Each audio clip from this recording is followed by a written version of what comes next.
Hey everyone, it's Last Protagonist. This video might not age super well, but I wanted to give my thoughts on the canonicity of Nightreign as well as the upcoming Elden Ring movie.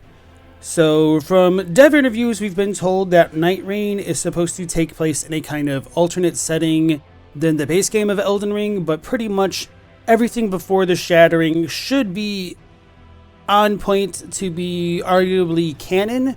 But there is a really big caveat with that for me because I've always been a really big hater of the shared universe theory between Dark Souls, Bloodborne, Demon Souls, Elden Ring, any intermeshing if they're non-numbered games. Because to me it diminishes a lot of the mechanics and potential themes of the other games if they're all connected. So I like them being more independent and having their own kind of gravitas that should be taken individually.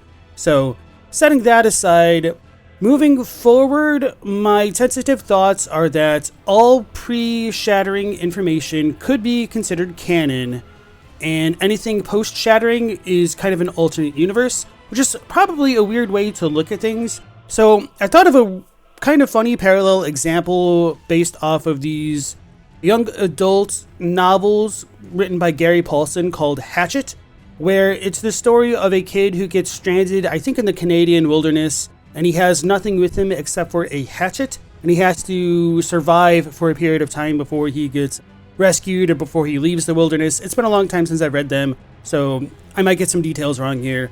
But in the first novel, Hatchet, Brian does what he needs to do to survive, and then the second novel is apparently The River, where Brian is trying to teach the military how to survive in the wilderness on their own, which is kind of interesting. And then he came out with a third novel a couple years later called Brian's Winter, and the premise of that novel would be, well, wait a second, what if Brian didn't get out of the wilderness and he actually had to winter in this harsh Canadian wilderness?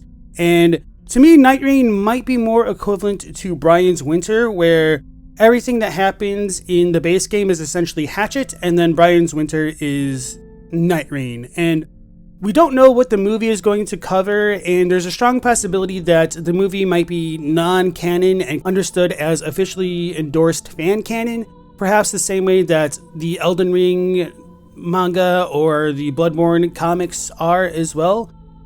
Of course, we also do have a lot of unanswered questions about George R.R. Martin's involvement with either Nightreign or the upcoming movie, so they might have more authorial intent behind both of them, but I also think we should be able to make the argument that each game should stand on their own and that there is a kind of death of the author, and pretty much what you see is what you get. But of course, that's a bit of a privileged position and more of a personal one as well. So